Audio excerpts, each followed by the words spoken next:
कि इतना प्रेम प्यार, इतना आज प्रभु की तरफ हमारा देह ध्यान, परमात्मा ने हमें बड़ी एक सद्बुद्धि के साथ में परमात्मा ने मौका दिया है, वक्त दिया है, समय दिया है कि हम आज इस परम पिता परमेश्वर का यशो गुणगान भजन कीर्तन कर रहे हैं और हम आपस में सभी बहन भाई मिलजुल करके उसका नाम ले रहे हैं, भजन भाव कर रहे हैं। मेरे प्रिय बुजुर्गों, माताओं, बहनों, भाई, यही एक हमारे सभी जो ये संत आते हैं, महात्मा आते हैं, जो भी यहाँ ऐसे महापुरुष आते हैं, साधु आते हैं, हमारे को हमें यही एक समझाते हैं, बताते हैं कि ये जो जिंदगी है, आज हमारा ये जो जीवन है, इस जीवन का हमें एक यही परमात्मा से मिलने का, प्रभु के घर जाने का, प्रभु में एक होने का, यही एक हमारा आप सबका एक मौका और एक आज हमारा ये सबसे बड़ा योनियों में श्रेष्ठ हमारा जन्म है। बाकी तो 84 लाख योनियों में हमने आपने सब देख ही रहे हैं कि 84 लाख योनियाँ किस तरह से यहाँ संसार में अपना कर्मों का भोग रही है, किस तरह से उनका यहाँ ऐसा जीवन कट रहा है, कैसा जीवन चल रहा है। ये ऐसी योनियों में ऐसे आज हमारा जो जीवन अगर ऐसा हम जन्म जिंदगियों में आज बिता करके गुजार करके हमें परमात्मा ने मनुष्य का जन्म दिया, मानव जन्म दिया। ये बहुत ही हमारी आज शुभ कर्मों की और आज प्रभु की हमारे ऊपर दया कृपा बहुत है कि मनुष्य योनि में आए। समझ में यहाँ हमको जब आता है, जब हमारे को हमें संतों की, साधुओं की, ऐसे भक्तों की, महापुरुषों की संगत करते हैं। संगत कुसंगों की करने से हमारे अंदर, हमारे ऊपर और कुसंग का ही प्रभाव पड़ता है और साधु संतों का संगत करने से, संतों की हमें संगत करने से हमारे कर्म भी कटते हैं और हमारा आज जीवन भी एक पवित्र पाक होता है, प्रभु के घर जाने के योग्य होता है। तो इस मानव जीवन में सभी हमारे संत, ऋषि, मुनि, वेद, शास्त्र, हम किसी को भी पढ़ के देख लें, किसी भी संगत में जा कर के बैठ के देख लें, हमें यही समझाते हैं कि भाई बड़े भाग्य मानस तन पावा। क्योंकि ये इस हमारे को जो कहा गया है और हमारे शास्त्र वेद जो कह रहे हैं, या आज हमारे महापुरुष संत महात्मा कह रहे हैं, वो क्यों हमको इस मनुष्य जन्म की बढ़ाई दे रहे हैं?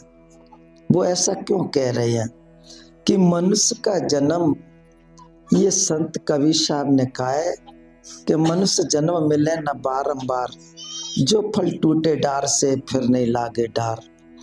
आपने देखा है कि फल अगर जब पक करके या गदर अगर जो भी फल टूट जाता है, वो दोबारा डार से नहीं लगता, दोबारा वो डार में नहीं प्रवेश होता। वो टूट गया, चाहे वो गल गया, सड़ गया, चाहे वो किसी के हार बन गया, किसी ने खा लिया, पी लिया, जाने उसकी समाप्ति हो गई। ऐसे ये जिंदगी हमारे को, हमें प्रभु ने मनुष्य जन्म दिया है। ये इस जिंदगी में हमको, हमें यही विचार और सोचने की जरूरत हो, जो हमारे को हमने पहले अभी एक बहन के भजन के माध्यम से सुना था। सबने ध्यान दिया होगा कि अगर चाहे हम कोई किसी भी तरह से अपनी जन्म जिंदगी को गुजार रहे हैं, चाहे हम कोई किसी तरह से कहीं भी अगर किसी तरह से रह रहे हैं, जैसे भी प्रभु ने हमको भेजा, जैसा हमको जहाँ भी जिस जाति धर्म में जन्म दिया, चाहे हमें कहीं भी किसी जगह जन्म दिया, हमारा जीवन गुजर रहा है। लेकिन हमारे जीवन का जो आज गुजरने का और आज हमारे जीवन का यश जस पाने का जो आज मौका है वो हमारे को हमें परमात्मा की परमपिता परमेश्वर की भक्ति भाव सेवा का है। तो हमारे को हमें ये बड़े प्यार से समझाते हैं कि अगर इस दुनिया में आकर के, इस संसार में आकर के, इस मृत्यु लोक में आकर के अगर हम जो भी जिस तरह से कर्म करते हैं उन कर्मों का हमारे ऊपर भार वजन पड़ता है। और आज हम उन्हीं कर्मों को, अगर हम कोई अपने शुभ कर्म करते हैं, अच्छे कर्म करते हैं, हमारे को आगे चल के और हमें अच्छे शुभ कर्मों का फल मिलता है। अगर बदकर्म करते हैं तो हमको बदकर्मों का फल मिलता है। तो कर्म जो है ना, यहाँ हम सभी बहन भाई सुनते हैं, गाते हैं, बजाते हैं कि कर्मों का फल कितना आज अटल है, ये कभी टाला नहीं जा सकता। कहते हैं कि अगर हमारे ऊपर कोई कर्म आ गया, सोचते हैं कि शायद इन कर्मों को कोई हमारा डॉक्टर सही कर देगा, सोचते हैं कि इन कर्मों को कोई हमारा हकीम दूर कर देगा, सोचते हैं कोई घर वाला कोई हमारे कर्मों को अच्छी तरह हमारे ऊपर से हटा देगा। लेकिन नहीं, कर्म प्रधान है और कर्मों को अटल है। तो जो कर्म अटल हैं उनको कभी टाला नहीं जा सकता। तो जो जो कर्म करते हैं वो भरना भोगना हमको पड़ता है। कर्म, स्वामी जी कहते हैं कि कर्म चाहे अच्छा हो, चाहे कर्म हमारा कोई बदकर्म हो, खोटा कर्म हो, लेकिन हमें इस संसार में जन्म लिया तो उसका हमें भार वजन भोगना पड़ेगा। हमें उस तरह से अपना जीवन काटना ही पड़ेगा, चाहे हमें गरीबी में काटे, अमीरी में काटे, और चाहे हम रो करके काटे, चाहे हंस करके काटे, पर हम काटना ही पड़ेगा। जिस तरह से कभी कोई हमारे संत कहते थे कि भाई जिसका पेट खाने से भरता है, जो कोई खाना खाता है वो उसका खाना उसी के पेट में रहता है, किसी दूसरे के पेट में नहीं जाता। ऐसे ही चाहे वो हम घर में किसी भी किस्म का कर्म करते हैं और कैसा भी करते हैं, तो जो करता है ना उसका ही ऊपर वो कर्म लागू होते हैं, अन्यथा वो हमारे और किसी के ऊपर लागू नहीं होते। हम कर्म करेंगे उसका फल हमें भोगना पड़ेगा, कोई और कर्म करेगा उसको अपने और कर्मों का फल मिलेगा। कि ये कर्म जो है ना, हमारे कर्म हमारे कर्मों के अनुसार है, हमारे इस शरीर के संबंधित अनुसार है। तो इस जिंदगी में हमने कर्मों का विधान पढ़ा है, कर्मों की हमने रूपरेखा जानी है, सुना भी है, और वेदों में शास्त्रों में भी ये बात है, कुछ ऐतिहासिक बात है कि कर्म किस तरह का होता है और कर्म कैसे होते हैं। कर्म जो हमारे को, हमें यहाँ चाहे मनुष्य योनि में, मानव जीवन में राम आए, कृष्ण आए, उनको भी कर्मों का भार वजन भोगना पड़ा। क्योंकि राम को आपने देखा है, सुना है कि राम ने वो कर्मगत टारी नहीं टरी। उनके कुल में एक बहुत बड़े ब्राह्मण थे, मुनिदेव, जो उन्होंने इस राम की जन्म तिथि बनाई, जन्म पत्री बनाई, और ये सब कुछ बनाने के बाद उन्होंने और आगे का भविष्य देखा। तो आगे के भविष्य में यही आया कि राम को 14 साल का वनवास काटना पड़ेगा, और ये आगे चलकर उनको 14 साल का वनवास हुआ। तो ये कर्म गति है। ये ऐसा कहा भी गया इतिहास में कि कर्म गति टारे ना टरी, ऋषि मुनि वशिष्ठ से ज्ञानी सोच के लगन धरी, बहु सीता हरण मरण भयो दशरथ को वन में विपत पड़ी। आपने देखा है कि सीता का हरण हो गया, सीता को रावण चुरा के ले गया और उसको उनमें वन में भी विपत आ गई। जबकि 14 साल का वनवास उनको कर्मों से मिला, लेकिन फिर भी उनको जंगल में जाकर के उनको परेशानी उठानी पड़ी। सीता का हरण हो गया, इधर में राजा दशरथ का राम की चिंता में मरण हो गया, राजा दशरथ चले गए। तो ये क्या है? कर्मों का खेल। चाहे हम कितने भी कैसे भी इस दुनिया में आए, ये हमें भार वजन भोगना ही पड़ता है, इन कर्मों का भुगतान देना ही पड़ता है।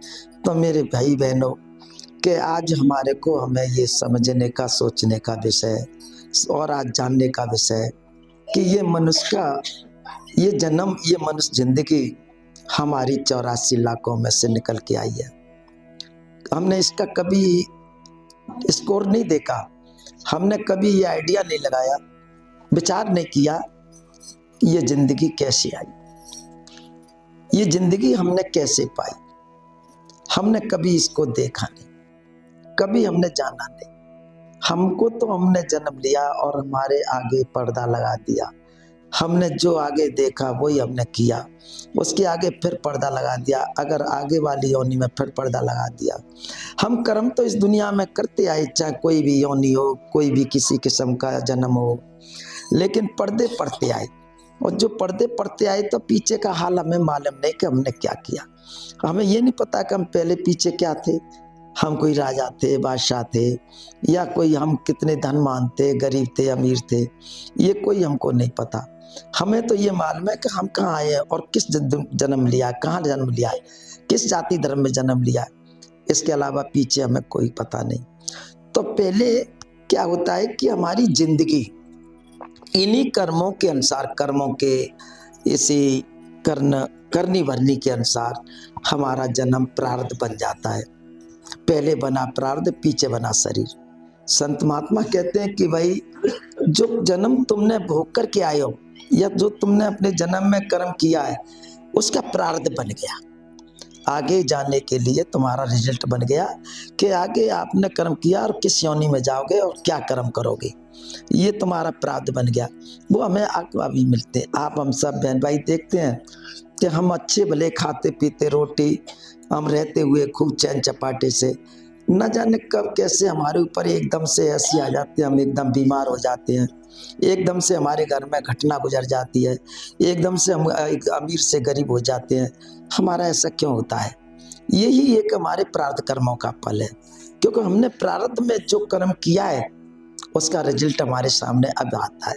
शरीर अब पाया है, उसी के अनुसार हमें प्रारब्ध जन्म मिला है और उसके अनुसार हमारे कर्म मिले हैं। हमें वो भोगने पड़ेंगे, उनको काटना पड़ेगा। तो ये कर्म जब तक हमारे ऊपर लागू रहते हैं, जब तक हम कर्मों में रहते हैं, तब तक इस विधि के विधान में हम कभी टाल नहीं सकते और विधि के विधान को काट नहीं सकते, निकल नहीं सकते। ये प्रभु की विधि का विधान है कि कर्म जो जो हम करते हैं उसका भोग भुगतान करने के लिए इस सृष्टि पे आना पड़ता है। चाहे हम राजा के घर में जन्म ले लें, चाहे हम किसी धनवान के घर में जन्म लें, सेठ साहूकारों के जन्म ले लें, और चाहे हमारा जन्म कोई और किसी निर्धन घर में चला जाए, और चाहे इससे भी और हमारे बद खोटे कर्म में तो हम जानवर पशु पक्षियों में चले जाएं, पेड़ बच्चों में। तो ये 84 लाखों का सारा घेरा है। हम सब बहन जानते हैं, सबके अंदर आज प्रभु ने ऐसी बुद्धि और विवेक दिया है कि हम जानते हैं कि 84 लाख। अब इसको संत महात्मा कहते हैं कि लख 84 जौन समाई, मानस देखो दे बढ़ाई। कहते हैं कि तेरी लख 84 योनियों में से तुझे मनुष्य जन्म मिला, और मनुष्य जन्म को ही सभी संत महात्मा ऋषि मुनि बड़ा कहते हैं और उसको विशेषता कहते हैं और इसी को श्रेष्ठ कहते हैं। यही सृष्टि का मोर है, यही सबसे बड़ा उत्तम योनि है, श्रेष्ठ योनि है। अब इसी योनि में आकर के जन्म लेकर के अब इस पौड़ी से चूके, कहते हैं मनुष्य योनि में आकर के फिर भी निशाना चूक जाए, या हम इसको सोचें समझें विचार ना करें तो आए जाए दुख पाई। फिर कह देते हैं कि फिर तेरा कोई बचाने वाला नहीं, तुझे किसी भी तरह से फिर इस 84 से निकालने वाला मौका कभी ना मिला और ना मिलेगा। आगे चल करके ना जाने कब जाके कयामत होगी, कोई पता नहीं। तो लख 84 जोड़ समाई, मानस देखो दया बढ़ाई। अब इस पौड़ी से जो आ जाए, पौड़ी कहते हैं इस जीवन से आ जाए फिर दुख पाई। तो जो संसार में हमारा जीवन जब तक आवागमन में है, हम कभी भी निश्चिंता से नींद भर के नहीं सो सकते, शांति से नहीं रह सकते, हमको सुख शांति नहीं मिल सकती, क्योंकि ये आवागमन जब तक रहता है और इसमें जब तक हमारी आत्मा विराजमान है, क्योंकि ये घर तो आपका नाशमान है, बाकी तो संसार है ही नाशमान, लेकिन ये भी नाशमान है। अगर ये जो हमारा घर है जिससे परमात्मा ने हमें दिया है, ये भी नाशमान है, क्या ये इसमें कोई मजबूत खंभे लगे हैं क्या? क्या इसमें कोई स्थायी चीज है क्या? ये टूटेगा नहीं, फूटेगा नहीं, गिरेगा नहीं, सड़ेगा नहीं, गलेगा नहीं, क्या इसमें ये मजबूत है? नहीं, ये भी एक नासमान शरीर है। हमारे इस शरीर में जो आज मजबूत चीज है और जो आज स्ट्रांग चीज है, उसको हमने देखा नहीं। क्या है वो? हम सभी बहन कह देते हैं कि हमारा आज शरीर 5 तत्व का है, हमारे 5 तत्व हैं। ठीक मानते हैं कि 5 तत्व हैं, शरीर का 5 तत्व का ही तो ये पुतला है। लेकिन हमने जो आज इसमें जो छठवां तत्व है या हमारा जो इसमें जो स्ट्रांग पावर है, उसकी हमें पता नहीं। हम कह तो देते हैं, लेकिन ये नहीं पता कि ये हमारा स्ट्रांग पावर क्या है, या आज सुप्रीम पावर क्या है, या आज व्यक्तिगत पावर क्या है, उसको हम समझ नहीं पाते हैं। वो हमारे इस घर को चलाने वाली या वो आज इस घर में रहने वाली, वो हमारी एक आत्मा है। आत्मा है। और इस संसार में आकर के हम कितना भी पढ़ लें, कितनी भी पूजा कर लें, कितना भी धर्म कर लें, पुण्य कर लें, तीर्थ कर लें, व्रत कर लें, तप कर लें, लेकिन माता बहनों आत्म ज्ञान नहीं हुआ तो फिर हमारे जीवन का छुटकारा नहीं हो सकता। क्योंकि आत्म ज्ञान के ही बिना हम अपने जगह जगह भटकते हैं। आत्म ज्ञान के बिना हम जगह जगह दौड़ते हैं। कभी कहीं जाते हैं, कभी कहीं जाते हैं, कभी मंदिर जाते हैं, तो कभी तीर्थ जाते हैं, तो कभी हम मथुरा जाते हैं, काशी जाते हैं, मथुरा में हरिद्वार जाते हैं, लेकिन शांति नहीं मिलती। शांति नहीं मिलती। अगर कुछ समय, कुछ घड़ी, कुछ हमारा परोपकार बन भी जाता है, या हमारा ऐसा कुछ भगवान की कृपा हो जाती है, तो कुछ हमारे ऊपर दया मेहर हो जाती है, तो कुछ हमारा ऐसा समय वक्त आ भी जाता है, तो थोड़े दिन के लिए अगर हमको शांति मिल जाए, या मानो हमको 10-5 साल के लिए शांति मिल जाए, या 2-4 साल के लिए शांति मिल जाए, तो इसको शांति नहीं कहते हैं। जो हमारी अगर शांति, जो ब्लिसफुल स्टेज होती है, ब्लिसफुल स्टेज कहते हैं, जो पूर्ण शांति होती है, वो शांति तो हमको हमें आत्मज्ञान से मिलती है। अगर यहाँ पर कोई हमारे प्रारब्ध से, हमारे कर्म से हमें अगर निर्धन से करिए, अगर गरीब अमीर हो जाए, हमारे पास पैसा आ जाए, जड़ जायदाद खरीद लें, जड़ जायदाद आ जाए, या हमारे भगवान की कृपा हो जाए, कोई दुकान अच्छी चल जाए, कोई व्यापार अच्छा चल जाए, तो हम कहते हैं अब हमारी आमदनी अच्छी है, हम बड़े आराम से खाना खा रहे हैं, प्रेम से बच्चे रह रहे हैं, हम रह रहे हैं, सारे हमारे काम सुकून से चल रहे हैं। लेकिन कभी कोई ऐसा टाइम आता है,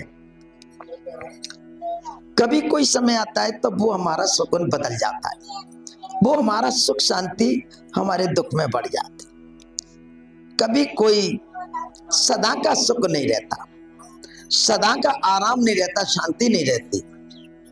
तो चाहे हम कितने भी, किसी भी किस्म से, किसी भी अगर ताकत से, किसी भी बल से, या किसी भी हम कोई अगर संसार की किसी भी सामग्री से, धन से, दौलत से, पैसे से, जड़ जायदाद से, हम कभी सदा के लिए सुखी नहीं हो सकते।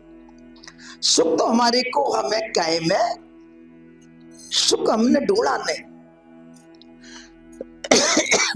सुख की हम खोज करते नहीं, हम तो क्या है, तन की खोज करते हैं, शरीर के आराम की खोज करते हैं। शरीर में कोई भी अगर किसी प्रकार की कमी आती है, तो उसके लिए हम डॉक्टरों से दवाई लेने जाते हैं, या हकीमों से दवाई लेने जाते हैं, हमारे शरीर को आराम हो जाता है।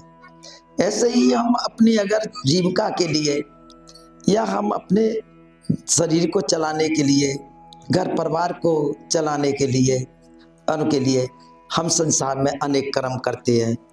हम जाके दुकान भी करते हैं, व्यापार भी करते हैं, और भी ऐसे अनेक कर्म करते हैं, लेकिन इनमें कभी कोई हमको स्थायी सुख नहीं मिला। जो सुख मिला वो अस्थायी मिला। जब तक उसकी हमारे को हमें वो मिला और उसकी हमारी जब तक आस्था बनी रही, जब तक हमको शांति रही, आराम रहा, और जब आस्था हमारी बदल गई तो फिर हमारे दुख में बढ़ गई, बदल गई। तो यहाँ पर संसार में कोई भी किसी भी जगह, मैं ये नहीं कहता कि हमारा हिंदुस्तान में ही सुख है या हिंदुस्तान में ही दुख है, नहीं, कहीं भी किसी भी, अगर कोई भी हम किसी भी मुल्क में चले जाएं और किसी भी प्रांत में चले जाएं, लेकिन वहां पे हमको सभी तरह का इंसान मिलता है। दुख वाले मिलते हैं, आराम वाले मिलते हैं, बिजनेसमैन भी मिलते हैं और अपने अच्छे खाते पीते भी मिलते हैं, लेकिन फिर भी वो हमें यही कहते हैं कि हमें महाराज जी कोई सुख नहीं, कोई आराम नहीं। क्यों कहते हैं? कि उनका जो दिल है, उनके जो अंदर जो स्ट्रॉन्ग पावर है, जो उनके अंदर हमारी आत्मा की आत्म शक्ति है, उसको शांति नहीं, उसको आराम नहीं, क्योंकि वो अपने उस आराम को चाहती है, वो हम दे नहीं पाते हैं। रहना चाहती है, वहां हम जा नहीं पाते हैं। तो आत्मा को अगर हम शांति नहीं दे पाते हैं, आराम को हम जहां पहुंचाना चाहते हैं, जहां की वो रहने वाली है, जहां भी उसको शांति मिलेगी, हम नहीं पहुंचाएंगे तो कैसे वो हमारी आत्मा को शांति मिलेगी? भाई शरीर के लिए तो हमने खोज करी, शरीर के लिए तो धन भी कमाया, व्यापार भी किया, नौकरी भी की, चाकरी भी की, चाहे हमने कोई भी किसी किस्म का काम किया, शरीर में आराम मिल गया, खाना पीना अच्छा मिल गया, रहना सहना अच्छा मिल गया, लेकिन आत्मा को क्या मिला? हम कितने धोखेबाज हैं और कितना आज हमको भूल है कि आत्मा को तो हमें कोई शांति नहीं मिली। शरीर को तो हमने देखा, आराम मिल गया, अच्छे कपड़ा खाना, अच्छा पहनना, उड़ना, रहना सहना, ये तो शरीर को मिल गया, लेकिन आत्मा को क्या मिला? तो आत्मा तो तड़प रही है ना, आत्मा को तो जब भी मिलेगा सुख, तभी शांति मिलेगी जब आत्मा अपने घर चली जाएगी। ये आत्मा का घर नहीं है, ये किसका घर है? आप सबको पता होगा, नहीं पता है? ये आत्मा का घर नहीं है, ये उस काल देव निरंजन का घर है, जो भगवान से उसने अपनी भक्ति करके एक पैर पे 88,000 भक्ति करी थी, 88,000 युग ऐसे उन्होंने 2 बार भक्ति करी। भगवान प्रसन्न होकर के अपने लोक से आकर के और जाकर के निरंजन के ऊपर हाथ रख दिया, मैं कालदेव तेरे से प्रसन्न हूं, तू मांग ले, मैं तेरे को कुछ वरदान दे के लौटूंगा, तू मांगेगा मैं दे दूंगा।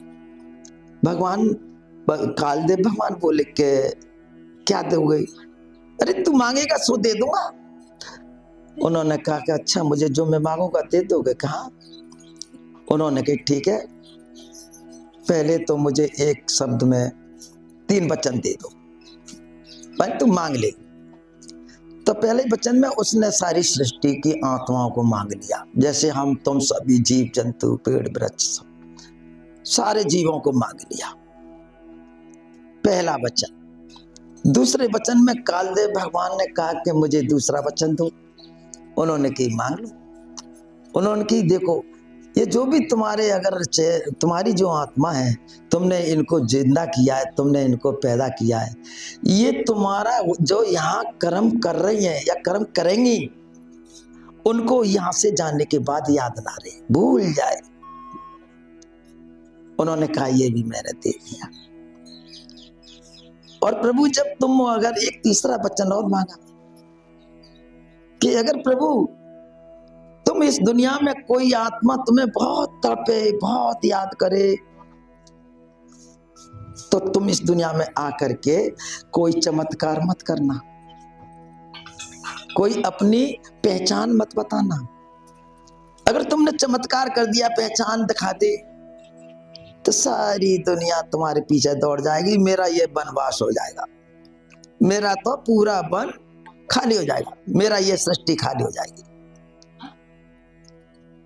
उन्होंने 3 वचन माने, तीनों वचन दे दिए। आज तीनों वचनों का आज कालदेव भगवान ने हमारे ऊपर अपना अंकुश रख दिया।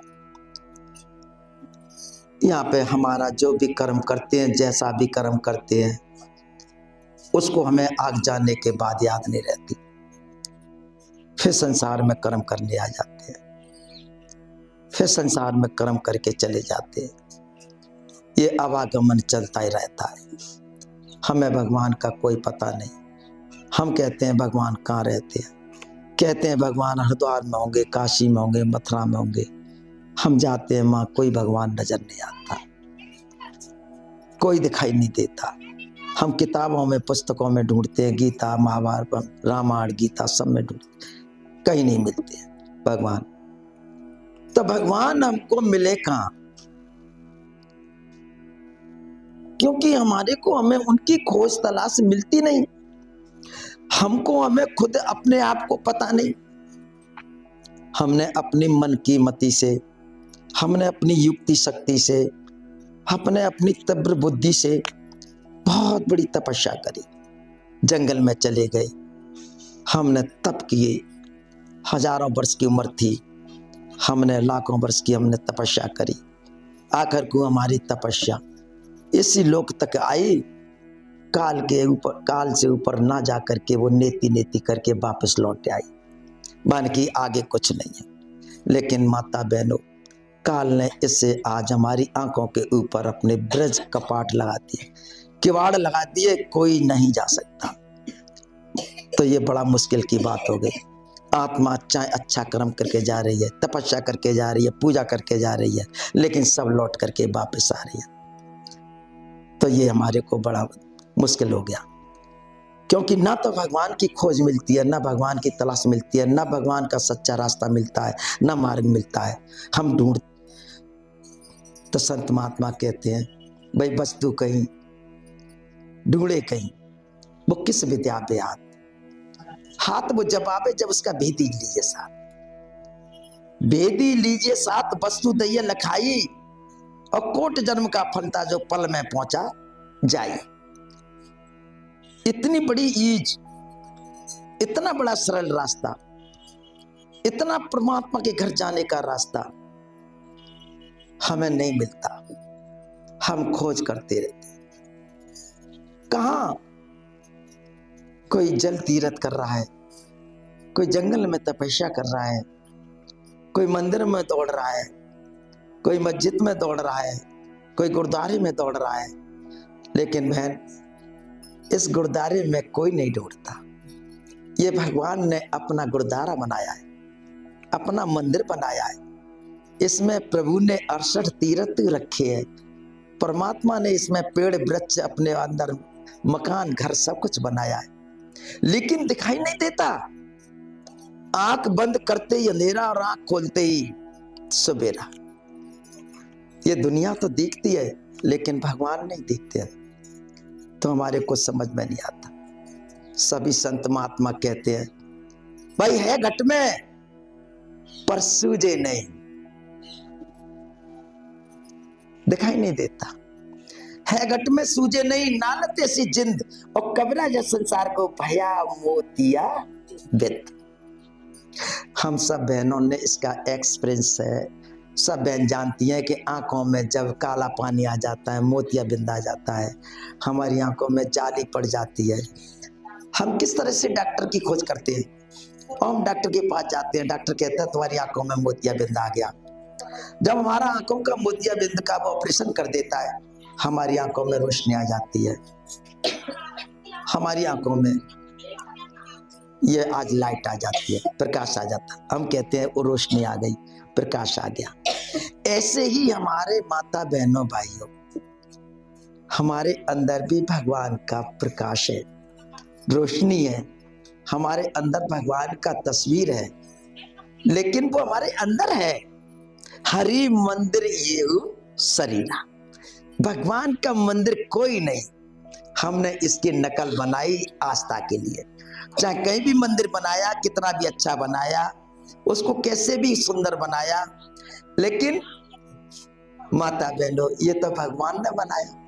भगवान का मंदिर तो ये है ना। तो भगवान का मंदिर ये है, तो फिर ये बताओ कि ये किसने बनाया? हमने मंदिर बना दिया, हमने अगर उससे मस्जिद बना दी, गुरुद्वारा बना दिया, और भी हमने ऐसे चाहे अनेक प्रकार के मंदिर बना दिए, लेकिन ये मंदिर किसने बनाया? ये तो किसी ने नहीं बनाया, ये तो भगवान ने बनाया। तो भगवान ने बनाया, हम उस मंदिर में तो कोई तलाश करते नहीं, ढूंढते नहीं, खोज करते नहीं। हम दुनिया की मंदिर, मस्जिद, तीर्थों में जा जा के खोज करते हैं। कभी हमने अपने आप को ढूंढा? अपने आप को खोजा?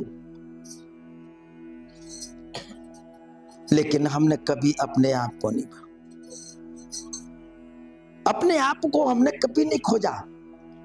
हम कभी अंदर नहीं गए, हमें अंदर पता नहीं। माता बहनों, वो वस्तु, वो प्रभु की आत्मा, प्रभु की ताकत हमारे शरीर में है, बाहर नहीं है। बाहर उसका रेफ्रिजरेशन है। आपने देखा है, जैसे दूध में मक्खन है, मक्खन में घी है, मक्खन में घी है, ऐसे ही माता बहनों हमारे अंदर भगवान है, लेकिन हमारे को नजर से दिखता नहीं, हमें इन आंखों से दिखता नहीं। जैसे दूध में घी नजर नहीं आता, मक्खन नजर नहीं आता, ऐसे हमारे अंदर हमें भगवान भी नजर नहीं आता है। लेकिन जब अंदर हमारा को हम उसका मथन करते हैं, जमाते हैं, दही जमाते हैं, फिर रई चलाते हैं तो मक्खन निकलता है, मक्खन को तपाते हैं तो घी निकलता है, तब कहते हैं कि ये घी है। फिर हम मक्खन कहते हैं? नहीं कहते, ये घी है।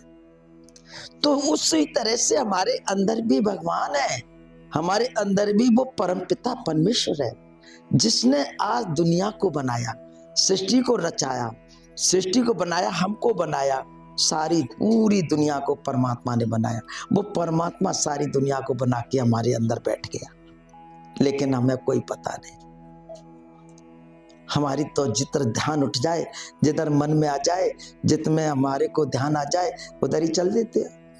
या हमारी ऐसी चाल है कि एक अगर कोई, जैसे एक भेड़ बकरी अगर पहाड़ पे जाती है तो माने कि चलो आज तीरथ पड़ गया, आज फलान पड़ गया, आज वो पड़ गया, चलो तो हम सारे गांव की सब लोग चल देते हैं। चलो भाई आज हरद्वार नहाएंगे, चलो भाई आज वो करेंगे। तो हमारा तो ये खेल है। माता बहनों, कभी हमने अपने आप को नहीं ढूंढा। संत महात्मा कहते हैं भाई अपने आप अपने को जानो, कहा किसी का मत मानो। दुनिया कुछ भी कहती रहे, लेकिन खुद को जानो ना। हमें अपने आप को अपना नहीं पता कि हम कौन है। जब हमको ये नहीं पता कि हम कौन है, तो तुम भगवान का पता क्या करोगे? भगवान का पता क्या करोगे? माता बहनों, ये ऐसा भगवान नहीं है, ऐसा आज ये परमेश्वर नहीं है, ऐसा ईश्वर नहीं है जो तुमको ऐसे बता दिया जाए या ऐसे तुमको पुस्तक में दिखा दिया जाए, ऐसे जाके मंदिर में दिखा दिया जाए। नहीं, भगवान हमारा एक है, अनेक नहीं। और हम पूजा पाठ भक्ति भाव करते अनेक, लेकिन फिर भी हमारे को हमें मिलता नहीं। संत महात्मा कभी नहीं कहते हैं कि भगवान ऐसा है, भगवान वैसा है। क्यों? कि भगवान जैसा है वैसा हमसे कहा नहीं जा सकता, हमारे विचार करने की योग भी नहीं। आप उसको प्रैक्टिकल करिए ना, उसको देखिए ना, लेकिन ऐसा नहीं देखा जा सकता कि हम अपने आप देखने की कोशिश करें, ऐसा नहीं अपने आप समझने की कोशिश करें। नहीं माता बहनों, गुरु बिन भवन तरह न कोई, चाहे बिरंची शंकर सम होई। ऐसे नहीं, गुरु के बिना आपने देखा है हमको विद्या नहीं आती, गुरु के बिना हम कोई काम नहीं सीख सकते, गुरु के बिना कोई काम नहीं कर सकते, गुरु के बिना पढ़ नहीं सकते, गुरु के बिना माता बहनों कोई हम कार्य नहीं कर सकते। तो गुरु के बिना हम भगवान को कैसे देखेंगे? अगर ऐसा भगवान, अगर हम शंकर जैसी भी भक्ति कर लेते, शंकर जैसा भी आज हम यतन जतन कर लेते, तब भी तो हमारा जीवन का बहुत बड़ा कल्याण होता। लेकिन भगवान नहीं शंकर को भी मिले। इतनी बड़ी भक्ति करने पे भी कहते हैं कि गुरु के बिना शंकर का भी जीवन पार नहीं हुआ। तो हमारा तुम्हारी तो क्या बात है, ये रामायण कह रही है, मैं नहीं कह रहा हूं। तो हमारा तो बहुत हम छोटे हैं। भगवान शंकर की भक्ति देखो कितनी है। गुर बिन बवने तरह न चाहे कोई, जबरंची शंकर समोई। चाहे शंकर जैसा भगवान तो हो, चाहे शंकर जैसी भक्ति हो, लेकिन गुरु के बिना नहीं। तो गुरु छोटी चीज नहीं है। गुरु को कहना आसान नहीं है। हम कह तो देते हैं गुरु है, गुरुदेव है, हमारे सदगुरु है, लेकिन माता बहनों, गुरु के रास्ता पे चलना, गुरु का प्रण निभाना, गुरु की बातें निभाना, गुरु के कहे अनुसार चलना, यह बड़ा मुश्किल की बात है।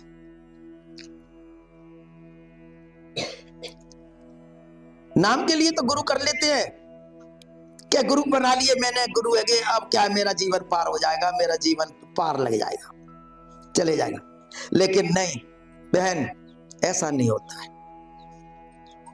गुरु मार्ग दर्श होता है, हमको मार्ग दर्शाता है, रास्ता बताता है। हम अगर उनके रास्ते पर चल पड़ते हैं, उनके रास्ते पर अगर हम चलना सीख लेते हैं, तो गुरु हमारा बड़ा मददगार होता है।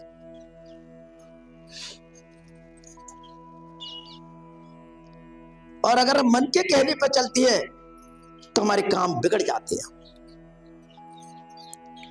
इस दुनिया में सिर्फ दो ही मत हैं, गुरु मत, मन मत। गुरु तो हमने बना लिए, लेकिन काम मन के कर रहे हैं। कह देते हैं गुरु का हमको देख रहा है, हमें हलवा माणे खाने हैं तो जा रहे हैं हम शादी सपट में। गुरु कहता है भाई मत खाओ, वहां ऐसा है वहां वैसा है, मत खाओ। तो तुम नहीं मानते हैं और तुम चले जाते हैं। तो गुरु का कहना क्या है? गुरु की आज्ञा का पालन करें। तो हम मन के मती हैं, मन कहता है सो करते हैं। तो अगर जब तक हमारे को हमारा मन, अगर हम मन के कहे करेंगे, मन के कहे चलेंगे, मन के कहे खाएंगे, मन के कहे हम सारे काम कर रहे हैं करेंगे, तो फिर गुरु मत कहाँ है? कहने को तो कह देते हमारे गुरु वृंदावन में है, गुरु हमारे हरिद्वार में है, गुरु हमारे वहाँ है, गुरु ये है, गुरु अभी है। लेकिन माता बहनों, गुरु तुम्हारे सत्य है और गुरु सही है, लेकिन हमें यह सत्य है। हम गुरु के कहने के अनुसार कार्य क्या कर रहे हैं? गुरु के कहने के अनुसार कहाँ चल रहे हैं?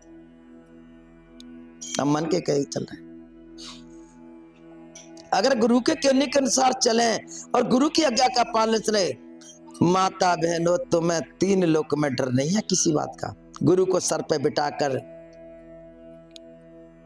गुरु को सर पे बिठाकर तीन लोक कोई तुम्हारा डर नहीं है। माता बहनों, गुरु को सर पे तो बैठा लो। गुरु को सर पे बैठाकर तीन लोक तक कोई डर नहीं है और किसी का भय नहीं है, हमारी जिंदगी पार हो जाती है।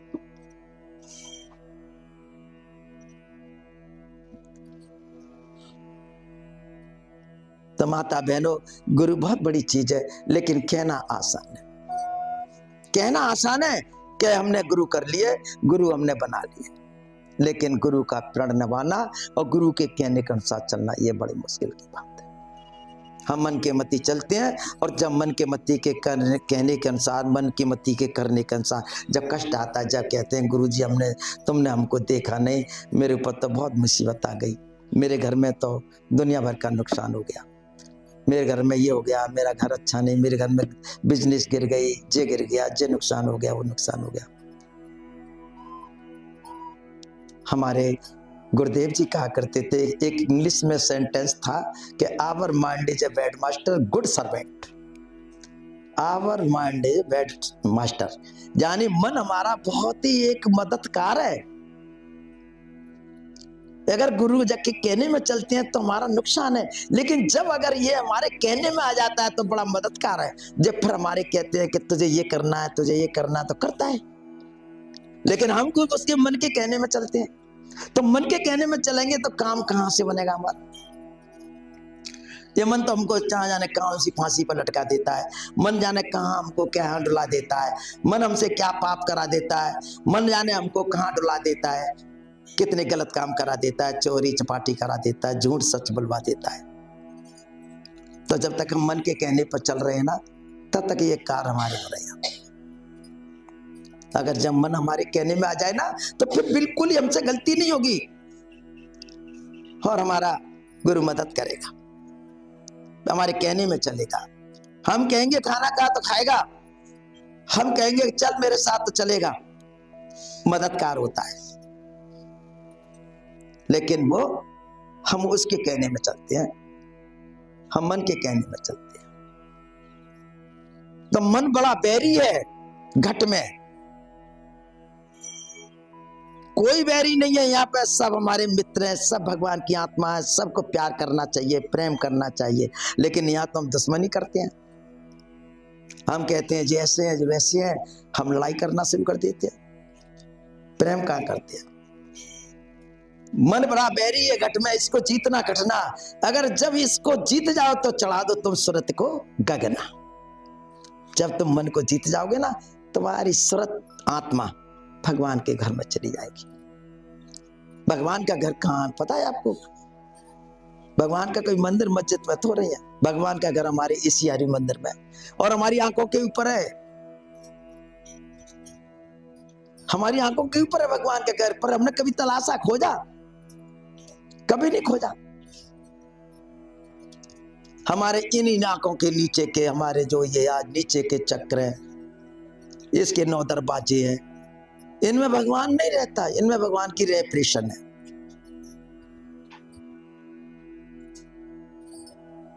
आपने देखा है जब सूरज निकलता है तो सूरज आकाश में है, लेकिन सूरज की किरण कहां पर है? धरती पर है। ऐसे ही भगवान कहां पर है? भगवान अपनी जगह पर अंदर है, लेकिन भगवान की रेप्रेशन कहां पर है? तरंग कहां पर है? यहां पर है। हम चल रहे फिर रहे हैं, तो भगवान की तरंगों से थोड़ी हमको कुछ फायदा मिलता है, हमें तो उस भगवान की स्थायी जगह को जाना है ना। जैसे सूरज के पास जाने वाले को सूरज का पता चलता है कि सूरज क्या है, किरणों से पता थोड़ी चलता है। ऐसे ही भगवान को जानने वाले, भगवान को पाने वाले, भगवान के घर जाने वाले, उनको पता पड़ता है कि भगवान क्या है, परमात्मा क्या है। और हम अगर भगवान को मंदिर में, मस्जिद में, गुरुद्वारे में, तीर्थों में, व्रतों में या घर में कोई पूजा पाठ मंदिर में बैठ करके करें, तो क्या हमको भगवान मिल रहा है? क्या भगवान की हमें कोई पता है कैसा है? भगवान कोई शरीर नहीं है, भगवान कोई बॉडी नहीं है, भगवान के हाथ पैर नहीं है, भगवान का सिर नहीं है, नाक नक्शा नहीं है भगवान। तो भगवान कैसे है? जब भगवान विधेयी है तो तुम देह में कैसे पाओगे? तुम देही हो, वो विधेयी हो। कितनी समझने की बात है। अगर हम देह में रह करके और अगर उसको हम पाना चाहें, माता बहनों, चाहे कितना बड़ा ऋषि मुनि संत हो, कभी वो देह में नहीं पा सकता है जब तक वो अगर विधेयी नहीं होगा। तो इसी देह में से जब तक वो ऊपर नहीं जाएगा, जब तक इस शरीर को शून्य नहीं किया जाएगा, जब तक ये शून्य मंडल में नहीं जाएगा, जब तक ये उस परमात्मा के मंडल में नहीं जाएगा, जब तक भगवान को नहीं पहचान सकता है कि भगवान क्या है। कहने को तो कहते हैं कि भगवान ऐसे हैं, भगवान ऐसे हैं। हम किसी भी धर्म अवतार को हम कोई वो नहीं कहते हैं कि ये ऐसा है कि वैसा है, निरादर नहीं करते हैं, सत्कार करते हैं। लेकिन माता बहनों, राम अवतार आए, कृष्ण अवतार आए, वो अपने त्रिलोकीनाथ थे, पार ब्रह्मदर्शी थे, लेकिन हमारे लिए भगवान सच्चा, वो हमारा परमात्मा विधेयी है। उस रामायण में कहा है ना, बिन पग चले सुने बिन काना, कर्म कर्म करे बिन नाना, आनंद रहे वो रस भोगी, बिन वाणी बिन वक्तावर जोगी। आप बताइए, ऐसे भगवान को तुम कैसे ढूंढोगे? हम कैसे खोजेंगे? सभी बहन, हम आत्मा की एक हम परमात्मा की आत्मा है। मनुष्य योनि का ही दर्जा है, मनुष्य योनि का ही आज ये आज हमारा समझने का, विचार सोचने का है कि भगवान कैसे हैं। वो बिना पैर के, बिना हाथ के, बिना मुंह के हैं और सबका आनंद रस लेते हैं, सब पे नजर रखते हैं, सब तरह का वो देख रहे हैं। भगवान को कौन देख रहा है?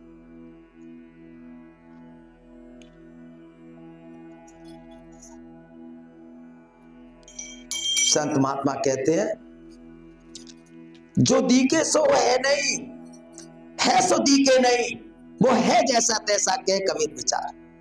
कहते हैं विचार करके देख, जो दिख रहा है वो तो है नहीं, ये तो नासमान है,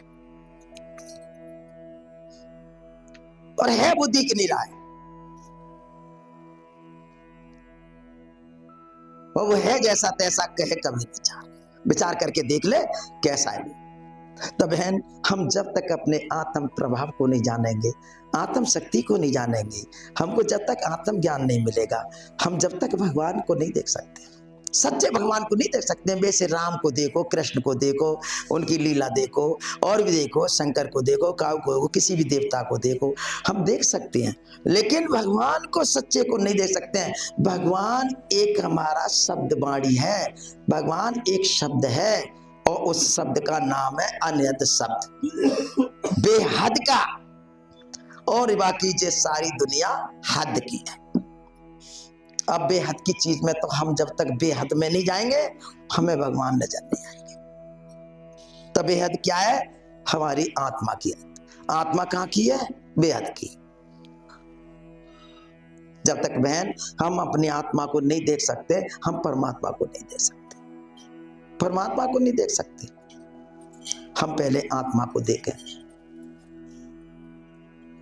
हम परमात्मा को देखें। जब आत्मा को देख लिया, परमात्मा को देख लिया, आत्मा को नहीं देखा तब परमात्मा को नहीं देख सकते। स्वयं अपने आप अपने को देखने की जरूरत है, तब परमात्मा को हम देखेंगे। परमात्मा दूर नहीं है, परमात्मा की आवाज कोई हमसे दूर नहीं है, बहुत नजदीक है। हमारे संत महात्मा कहते हैं, मिलेगा रूह को, रूह कहते हैं आत्मा को, मिलेगा रूह को परवाज करके देख जरा, वो करीब है, उसे आवाज दे के देख जरा। वो आत्मा है, मिलेगा, अवश्य मिलेगा, लेकिन आवाज दे के देख जरा। आवाज ही देना नहीं आता है। हम तो जाके मंदिर में जय शंकर की, जय राधे की, जय राम की, जय फलाने की, ये कौन सी आवाज है? माता बहनों, भगवान चैटी की आवाज को तुरंत सुन लेता है, और हमारे हाथी की आवाज को बड़ी देर में सुनता है, सुनता भी नहीं है। और चैटी की आवाज को कितनी जल्दी सुन लेता है। वो आवाज हमारे अंदर है, भगवान की आत्मा की आवाज हमारे अंदर है, लेकिन हम समझ नहीं पा रहे हैं, हम भी उसको जान नहीं पा रहे। हम तो इस संसार में कहते हैं ना, राधे राधे, बिहारी बिहारी, फलाने ढिकाने, हम ये करते रहते हैं, लेकिन हमारी जिब्या कह रही है, हमारा घट कह रहा है, लेकिन भगवान को याद करने का कोई हमारा रीजन, तरीका सही नहीं है। हमारी आत्मा नहीं कुछ कह रही है। माता बहनों, इस संसार में आकर के हमारी सबसे बड़ी जिंदगी, सबसे बड़ा आज हमारा जेल खाना, आज सबसे बड़ी हमारी जेल, माता बहनों, हमारी आत्मा की है। अगर हमने अपनी आत्मा की जेल को चुरा लिया, संसार की जेल से निकल गए, दुनिया की जेल से निकल गए, आत्मा की जेल से नहीं निकले, तो फिर माता बहनों संसार में किसी भी जेल से नहीं निकले।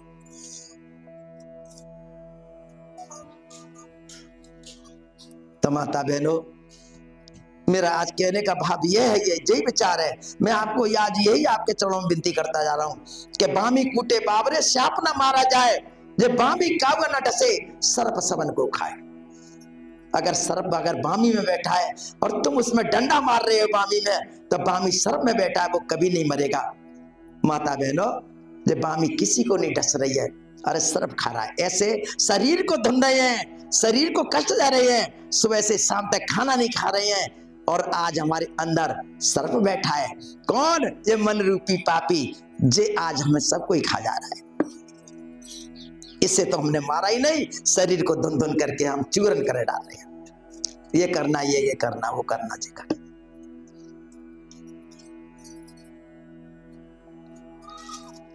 तो माता बहनों, संसार में हमारे को हमें इस भवसागर से पार करने का, इस परमात्मा से मिलाने वाला आज हमारा सतगुरु है, बाकी कोई नहीं। और हमारे सब माता बहनों दूर वाले। तो हमको हमें अपने आप अपनी जिंदगी को थोड़ा ध्यान दे करके, विचार करके, अपने आप को अपने में ये थोड़ा ध्यान लगा करके देखें कि इस संसार में आज हमारे को भक्ति करने का साधन, भक्ति करने का आज हमारा रास्ता कौन सा है, साधना कौन सी है। हम भक्ति तो करते हैं, पूजा करते हैं, खूब मन से करते हैं, दिल से करते हैं, और जैसे भी हमारे को उनकी पूजा करने का तरीका था उस तरीका से करते हैं, लेकिन काम नहीं बनता। बड़ी सोचने की बात है, जब काम नहीं बनता है हम निराश हो जाते हैं, दुखी हो जाते हैं।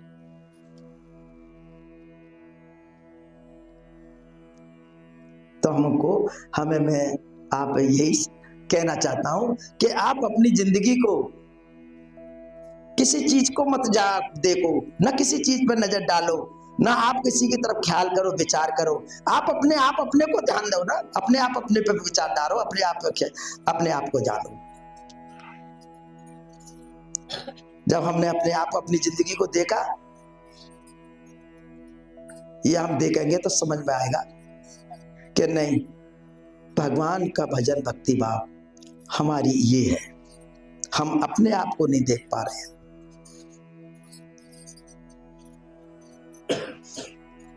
ये सारी दुनिया, पूरी सारा संसार, पूरी दुनिया सिर्फ ये हमारी आज जो है 84 लाख 4 तत्वों की है। कितनी सोचने की बात है।